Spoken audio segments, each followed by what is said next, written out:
सिद्ध परंपरा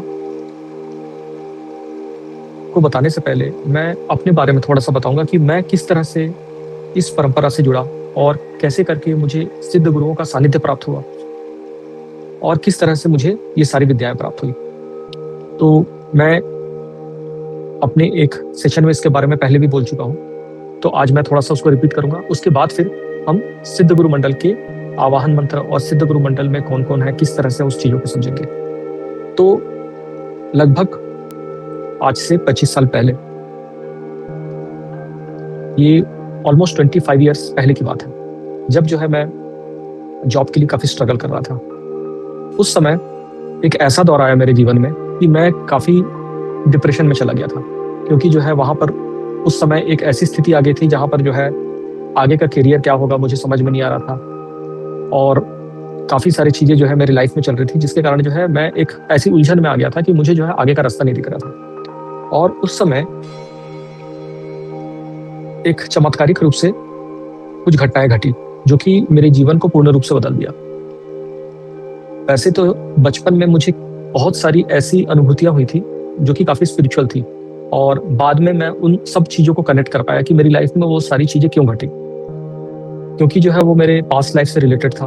तो वो सारी जो है जो संस्कार हैं, जो मेमोरीज है, वो कहीं ना कहीं बचपन में वो आती थी, और मैं आध्यात्मिक रूप से जो है मैं चाहता था कि ये सबको करूं, और मेरे अंदर में स्वतः ही वो सारी प्रेरणाएं होती थी।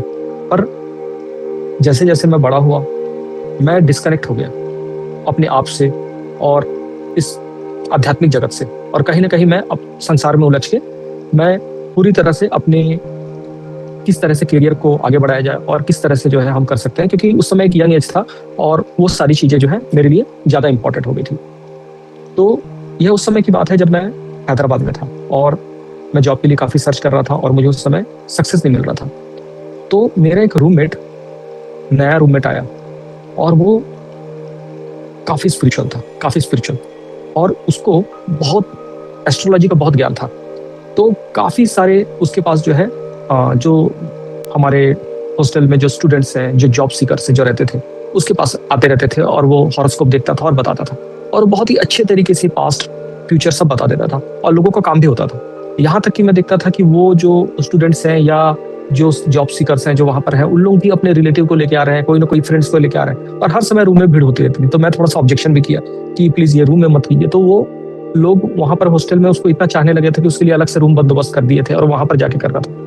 पर वो मेरे साथ बहुत फ्रेंडली था, और उसे अच्छे से पता था कि मैं ये सारी चीजों में नहीं हूँ, तो मेरे से नॉर्मल बात करता था, जनरल बात करता था। धीरे धीरे हमारी फ्रेंडशिप बढ़ती गई। लगभग 3 महीने में ऐसा हो गया कि हम लोग काफी क्लोज हो गए, और एक दिन आउट ऑफ फ्रस्ट्रेशन और डिप्रेशन में मैंने बताया कि ऐसे ऐसे लाइफ में चल रहा है, मुझे नहीं लगता मेरा कुछ हो पाएगा। और मैं एक उसमें बोला कि मेरा भी हॉरोस्कोप देखो, ऑल्दो जो है मैं उसको कई बार बोल दिया था मैं ये सब बातों में बिलीव नहीं करता हूँ, ये सब मैं कुछ नहीं मानता हूँ। तो जब उस दिन मैंने बोला तो वो बोला कि ठीक है, तुम्हारा मैं अलग से देखूंगा। और अभी भी मुझे याद है लगभग रात के 12 बजे थे, और उस समय बोला कि ठीक है तुम्हारा हॉरोस्कोप देखते हैं। उसने जो है जो डेट और टाइम के हिसाब से सारी चीजें निकाली और सब कुछ वो किया। तो मेरा एक ही क्वेश्चन था कि मुझे बता दो मेरा जॉब कब लगेगा। मैं डेस्परेटली उस समय सर्च कर रहा था। तो उसने कहा कि देख के थोड़ा सा चुप हो गया, शॉक हो गया, कुछ चुप हो गया। मैं बोला क्या हो गया? पहले तो जो है वो मेरे पास्ट के बारे में बताया कि थ्रू आउट द लाइफ मेरी लाइफ कैसे रही, क्या है, और वो एग्जैक्टली वैसे ही बताया जैसा था। तो एक बिलीव आ जाता है अपने आप में। कुछ मैं थोड़ा सा शॉक भी हो गया था कि इसको इतना कैसे डिटेल पता मेरे बारे में। छोटी से छोटी चीजें जो कि किसी को नहीं पता है उसको पता चल गई थी, उतना डिटेल वो बता दिया था। तब वो बोला कि जॉब के बारे में तो भूल जाओ, मुझे नहीं लगता है 6 मंथ से भी ज्यादा तुम्हारी लाइफ है, तुम्हारी लाइफ जो है बहुत ही कम है और ये एंड होने वाला है। तो वो जो है मैं काफी शॉक हो गया। तब तक उसके ऊपर बहुत बिलीव हो चुका था, इन सबको भी देख चुका था इतने दिनों से कि लोग आ रहे हैं उसके पास में, सब हो रहा है, मेरे बारे में भी बता चुका था। तो मैं काफी डर गया। मेरे सामने जैसे कि मेरा पूरा लाइफ ही एक सामने से आ गया, बचपन से लेकर आज तक, और मुझे कहीं ना कहीं ये लगने लगा कि मैं अपनी लाइफ में कुछ भी नहीं कर पाया, अपने माँ बाप के लिए कुछ नहीं कर पाया। एकदम एक ब्लैंक हो गया मैं उस समय। तो मैं उससे एक ही बात पूछा कि कुछ हो सकता है क्या? तो बोला कि बिल्कुल हो सकता है, तो इसका सोल्यूशन है। तो उसने मेरे हाथ में भी जो है हस्त रेखा दिखाई कि वो बहुत ही छोटी थी, जो कि मुझे पता था लाइफ लाइन है, इसको बोलते हैं, मुझे पता था, पर मैंने कभी गौर नहीं किया था। तो उसने दिखाया, मेरा लाइफ लाइन भी बहुत छोटा था। तो बोला कि महामृत्युंजय का शरण में, भगवान महामृत्युंजय जो है वह मृत्यु के भी पार लेके चले जाते हैं, तो उनकी शरण लो। तब जो है उसने बताया कि महामृत्युंजय की साधना कैसे करके करनी, उसी रात को बताया। पर जो है मेरे अंदर से वो बिलीफ उतना नहीं हो रहा था, तो मैं जो है 1 हफ्ते तक यही भटकता रहा।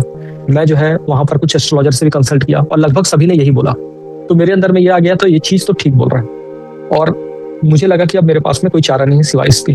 तो मैं पागलों की तरह महामृत्युंजय की साधना करने लगा और दिन रात महामृत्युंजय का जप करने लगा। और वहां से जो है मेरा ट्रांसफॉर्मेशन शुरू हुआ। एक ऐसी दुनिया जहां पर जो है, जो मेरे लिए बहुत अननोन थी, वो अध्यात्म की दुनिया। मुझे अलग अलग एक्सपीरियंस होने लगे और मैं बहुत डीप जाने लगा।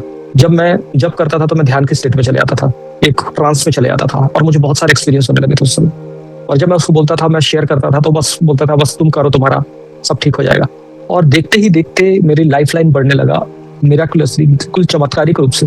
और मैं इतना खुश होता था देख के कि ये देखो बढ़ जा रहा है। उसको दिखाता था मेरे फ्रेंड को, देख के स्माइल करता था, बोलता था ठीक हो जाएगा सब। विद इन 3 मंथ मेरे पूरा लाइफ लाइन आ गया था। और उसके बाद उसने कहा कि अब तुमको कोई चिंता करने की बात नहीं है, तुम्हारा जो भी समस्या जो था, एक प्रॉब्लम, वो टल गया है। और तब से जो है मैं महामृत्युंजय की साधना करने लगा। और जैसे जैसे मैंने आगे साधना की, तो मुझे जो है भगवान शिव की एक छवि दिखती थी, एक शैडो दिखता था मुझे।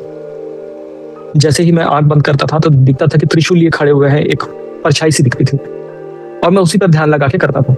एक दिन जो है मुझे दिखा कि वो परछाई धीरे धीरे धीरे धीरे मेरे पास आ रही है, सामने आ रही, और वो प्रकाश आया, और मैंने देखा कि भगवान शिव की जगह मैंने साईं बाबा को देखा, जो कि त्रिशूल लिए खड़े थे। और वो दिन है जहां से मैंने साईं बाबा से कनेक्ट किया, और मैं आगे साधना करते गया, और साईं बाबा सूक्ष्म रूप से मेरे ध्यान में आके मेरा मार्गदर्शन करने लगे। और वहां से जो है मेरी स्पिरिचुअल जर्नी शुरू हुई, और मैं आगे साधना करते गया। उसके बाद जो है काफी सारे मुझे ऐसे एक्सपीरियंसेस हुए जिसमें साईं बाबा ने मुझे पहले से ही बता दिया कि क्या क्या होगा मेरे लाइफ में, कब जॉब लगेगा। वो इस तरह से हुआ कि 3 स्वप्न मुझे कंटिन्यूअस आए हर रोज, जिसमें जो है पहला स्वप्न था जिसमें मैं देख रहा हूँ कि मैं द्वारका माई में हूँ, और साईं बाबा के पास में काफी डिवोटीज हैं। मैं भी गया उनके पास में, और साईं बाबा बोलते हैं ये ले 3 रुपए चाराना और भाग यहाँ से। तो मैं बिल्कुल रोने लगा। बोलता यही चाहता था ना, तो पैसा दे दिया तेरे को पैसा, अब यहाँ से जा, मेरे पास से मत आ। तो मैं बोला कि नहीं, मैं सिर्फ आपके लिए पैसे के लिए नहीं आता था, मैं सचमुच जो है आपको गुरु मानता हूँ और मैं अध्यात्म में बढ़ना चाहता हूँ। तब वो जो है मेरे मस्तक में हाथ रखे बोले ठीक है, मैं तेरे साथ में रहूंगा अध्यात्म में। और वो बोले तेरा जॉब जो है अब लग जाएगा। उसके ठीक 9 महीने बाद मेरी 3.4 लाख के पैकेज में मेरी उस समय जॉब लगी। 3.4 लाख पर आना उस समय, करीबन ये 22 साल पहले की बात है। तो वो एक मिरेकल हुआ। उसके बाद वाले दिन और हर जो स्वप्न है वो 4 बजे, एकदम 4 बजे आता था और मैं जग जाता था। मतलब स्वप्न आता था, जैसे खत्म होता था मैं जग जाता था, और घड़ी देखता था एग्जैक्टली 4 बजते थे। उसके बाद के दिन में स्वप्न में मैं देखता हूँ कि मैं साईं बाबा के मंदिर में खड़ा हूँ, आरती चल रही है और मैं भी आरती में हूँ, और सब कोई बाहर आसपास में आरती में है और सब प्रार्थना कर रहे हैं। और पीछे से मैं देखता हूँ कि साईं बाबा ही आ गए और मुझे बोल रहे हैं देख, यहाँ पर सब लोग खड़े हैं और सब कोई प्रार्थना कर रहे हैं, सब कोई कुछ ना कुछ मांग रहे हैं, पर तू जो है वह मांगेगा नहीं, तुझे जो है दूसरों के लिए प्रार्थना करनी है। और तू जब प्रार्थना करेगा, अगर वो सच में उनके लिए अच्छा होगा और तेरा भाव सच्चा होगा, तो मैं उनकी तेरी प्रार्थना को सुनूंगा, और तुझे सबके लिए प्रार्थना करनी। वह बोले और लुप्त हो गए। मेरी नींद खुल गई, और वो भी सुबह के 4 बज रहे थे। उसके बाद वाले दिन एक फिर से स्वप्न आया, और वो स्वप्न के बाद में भी 4 बजे मेरी नींद खुल गई, पर वो स्वप्न मुझे याद नहीं रहा। मैंने बहुत प्रयास किया 1 महीने तक मैं करता रहा। तब जो है जब नहीं हुआ, मैं बहुत प्रार्थना किया कि मुझे याद नहीं आ रहा है। तब साईं बाबा बोले कि जब समय आएगा तब मुझे तुझे याद दिलाऊंगा कि क्या सपना था। अभी वो समय नहीं आया। उसके बाद मैंने आगे की साधना की, और एक समय के बाद मैं साधना में आगे नहीं बढ़ पा रहा था। मैंने बहुत प्रयास किया, साईं बाबा से प्रार्थना करता था, और जो है मुझे एक समय के बाद में आगे ही नहीं बढ़ पा रहा था, ना मुझे उसका उत्तर मिल रहा था। मुझे कोई अध्यात्म में उतनी प्रगति नहीं दिख रही थी जितना मैं चाहता था। तब जो है एक बार अचानक से एक दिन साईं बाबा आके बोलते हैं, तुझे जो है तेरे शरीरधारी गुरु के पास जाना है अब। मैं क्योंकि बिल्कुल किसी को उस समय नहीं मानता था, मैं सिर्फ बाबा को पकड़ा हुआ था, वजह तेरे को जाना पड़ेगा। और बोले कि तुझे अवधूत बाबा शिवानंद के पास जाना। फिर जो है मेरी यात्रा शुरू हुई वहां से, और मैं ऋषिकेश गया। ऋषिकेश में जाके उनके साथ साधना की। ऋषिकेश में कई बार गया, कुरुक्षेत्र में गया, और जहां जहां पर अवधूत बाबा जी का शिविर होता था मैं जाता था। और उनके साथ फिर अद्भुत अनुभव होने लगा। जो मैं महामृत्युंजय की साधना करा रहा था, अवधूत बाबा जी के साथ मुझे महामृत्युंजय की साधना मुझे सीखने को मिली। आप लोगों को जो मैं दुर्गा सप्तशती बीज मंत्रात्मक साधना करवा रहा हूँ, वह साधना जो है सीखने को मिली और उनसे बहुत दिव्य ज्ञान मुझे प्राप्त होने लगा। और वो जो है वर्बल कम्युनिकेशन से ज्यादा जो है बोलते थे, तू ध्यान कर, तेरे को सारी विद्याएं, सारी चीजें आने लगेंगी। और वो वही हुआ। मैं साधना करते गया और वो सारी चीजें अपने आप अंदर से प्रकट होती गई। और उसके बाद मुझे अपने पास्ट लाइफ का स्मरण होने लगा। मेरा पास्ट लाइफ में जब मैंने गया, तब मेरे 3 पास्ट लाइफ जो मुझे दिखे, और अभी तो मैं आप लोगों को डिटेल में नहीं बताऊंगा समय का अभाव के कारण, पर मेरे स्पेशली जो लास्ट बर्थ, उसमें मैं एक फीमेल बॉडी में था। और उस समय जो है महासिद्ध त्रैलंगा स्वामी, उनका मेरा साक्षात्कार हुआ था। कभी आप उनके बारे में सर्च करेंगे तो पता चलेगा। महासिद्ध महाअवधूत त्रैलंगा स्वामी, जो कि बनारस में 280 साल तक जीवित थे और बहुत ही चमत्कारी सिद्ध पुरुष थे। तो उनसे मेरा उस समय सानिध्य प्राप्त हुआ, उनसे ज्ञान प्राप्त हुआ, और उनसे भी उस समय ये जो आप लोगों को साधना करवा रहा हूँ, वो ज्ञान वहां से भी उस समय प्राप्त हुआ था, जिसमें जो है जो सिद्ध कुंजिका की जो शक्ति है, वह शक्ति मुझे उस समय प्राप्त हुई थी। और इस जन्म में भी जब मैंने साधना किया तो वो स्वयं आके मुझे जो है वो शक्ति प्रदान किए थे। और भी जब मैंने साधना करने लगा, मुझे दत्तात्रेय का सानिध्य प्राप्त हुआ, भगवान दत्तात्रेय के सानिध्य, क्योंकि मैं दत्तात्रेय में का जब मुझे सानिध्य प्राप्त हुआ और दत्तात्रेय की साधना शुरू की, तो दत्तात्रेय के प्रथम अवतार श्रीपाद श्रीवल्लभ, उनके क्षेत्र में जाके मैंने साधना की। उनका जन्म क्षेत्र पीठिकापुरम, वहां पर मैंने साधना की। और उनकी साधना स्थली कुरुवापुरम। जब कुरुवापुरम जो है एक हैदराबाद से थोड़ा दूर में 300 किलोमीटर के आसपास में है, एक ऐसा जगह है, एक टापू है जिसके चारों ओर नदी है, गोदावरी नदी, और बीच में जो है वह है जहां पर जो है भगवान दत्तात्रेय के प्रथम अवतार श्रीपाद श्रीवल्लभ थे। तो वहां पर जो है उनका मंदिर है और वो गुफा है जहां पर उन्होंने तपस्या की थी। तो गुफा में जो है मैं रात को वहां पर रात्रि में रुकता था वो टापू में, और वो गुफा में भी साधना किया। और वहां पर जो है श्रीपाद श्रीवल्लभ का साक्षात्कार हुआ। आगे जब साधना की तो जो है एक दिन अचानक से मैं ध्यान में देखता हूं कि देवर्षि नारद प्रकट हो गए और उन्होंने मुझे दत्तात्रेय का मूल मंत्र प्रदान कर दिया। और मैं जब ध्यान से उठा, मुझे समझ में नहीं आया कि ये मंत्र तो मैंने कहीं नहीं सुना है, और दत्तात्रेय का संबंध देवर्षि नारद से कैसे हो सकता है। तो मुझे ऐसा लगा उस समय 1 महीने तक कि मैं शायद इल्यूजन में हूं, ऐसा नहीं है। और उस समय इतना इंटरनेट नहीं था, तो मैं फिर भी सर्च किया। फिर मुझे जो है एक बुक मिला भगवान दत्तात्रेय का, वह गीता प्रेस की। और जब उसमें पढ़ा तब जो है वहां पर ब्रह्मा जी जो है वह ज्ञान जो है दत्तात्रेय के देवर्षि नारद को दिए हैं, और वो देवर्षि नारद जो है वह ज्ञान जो है आगे बाकी ऋषियों को दे रहे हैं, और वहां पर दत्तात्रेय का ज्ञान दे रहे हैं, और वह मंत्र का वहां पर उल्लेख मिला मैं। और वो ऐसे में है कि कोई पढ़ेगा तो जल्दी से समझ में नहीं आएगा, क्योंकि मुझे उनकी दीक्षा मिली हुई थी, तब जो है मुझे समझ में आया। तो इस तरह से जो है उनका हुआ।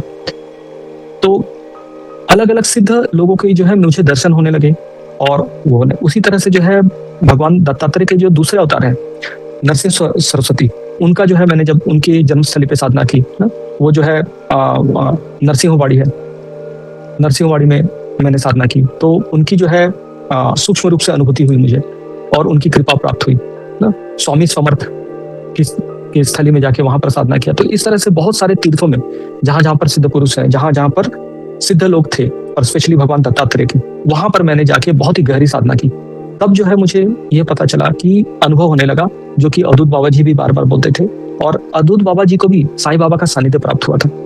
उनको साईं बाबा ने भगवान शिव का मंत्र दिया था। अवधूत बाबा जी कहते थे कि वो जो है सिर्फ उस समय शक्ति की आराधना करते थे।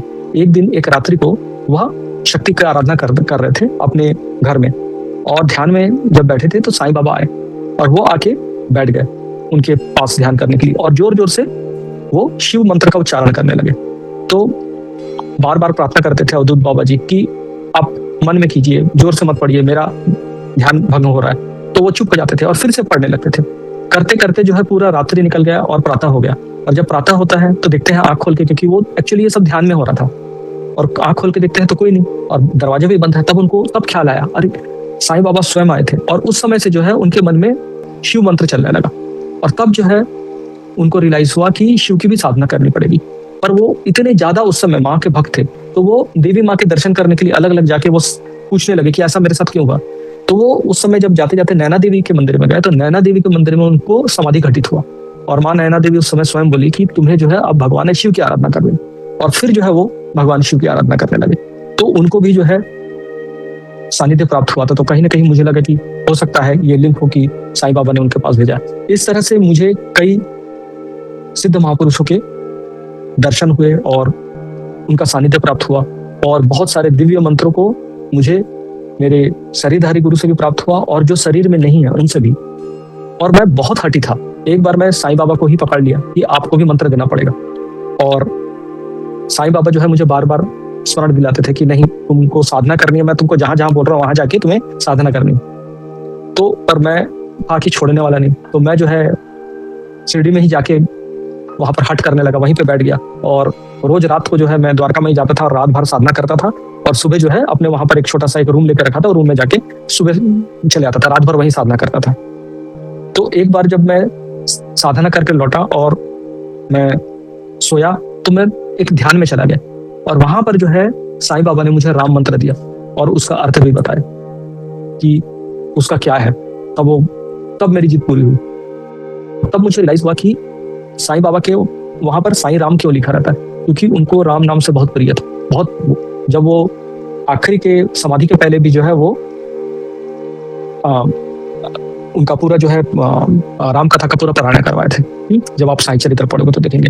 तो जब जो है मैंने ये सारी साधनाएं की, तब मुझे ये ज्ञान हुआ और मुझे ये अनुभव हुआ कि सिद्ध मंडल क्या है। सिद्ध गुरु मंडल वो सभी सिद्ध पुरुष जो आत्म साक्षात्कार को प्राप्त कर गए हैं, they all are collectively working toward the humanity, working toward welfare of humanity. और आपकी चेतना को ऊपर ले जाने के लिए वह कार्यरत रहते हैं।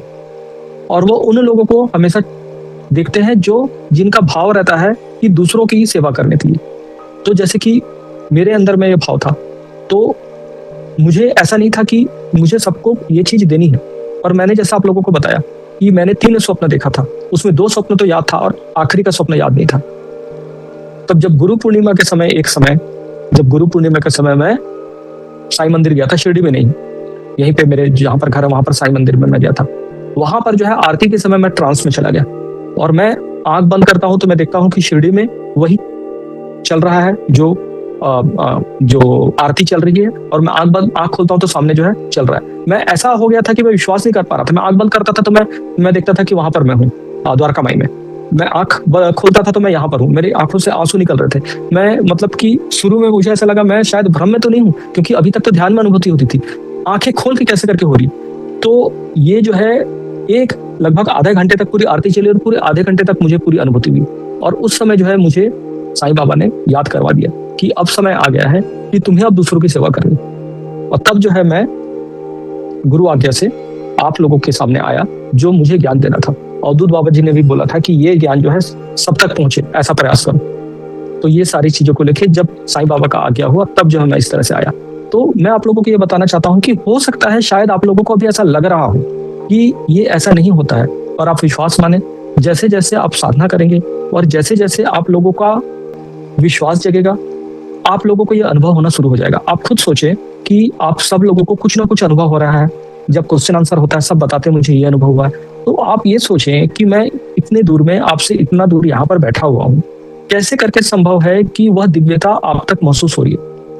तो वो मेरी शक्ति नहीं है, न मेरे अंदर में कुछ है, ये सिद्ध गुरुओं की कृपा है। वह आप तक पहुंच रहे हैं और आपकी चेतना को उठाने का प्रयास कर रहे हैं। वह आपको जगाना चाहते हैं और आपके कर्मों को काटना चाहते हैं। तो वो उन्हीं की कृपा है और उन्हीं का ज्ञान है और उन्हीं की शक्ति है। मैं सिर्फ एक माध्यम के रूप से आया हूँ और आप लोगों को वह ज्ञान दे रहा हूँ, बस, और कुछ नहीं। वो ज्ञान देने वाले वही सिद्ध गुरु हैं। ठीक है, तो आज जो है हम उन सभी सिद्ध गुरुओं का नाम जप करेंगे और उसके बाद आज इस साधना को शुरू करेंगे। ठीक है, तो अब आप लोगों को समझ में आ गया होगा कि यह परंपरा कहाँ से आ रही है। यह भगवान दत्तात्रेय की ही है, जो कि जो है भगवान शिव के दक्षिणामूर्ति से स्वरूप से शुरू होते हुए दत्तात्रेय से होते हुए आगे जो है मेरे गुरु अवधूत बाबा शिवानंद जी तक आती है। ठीक है, तो हम अब वो साधना को करेंगे। नमः शिवाय।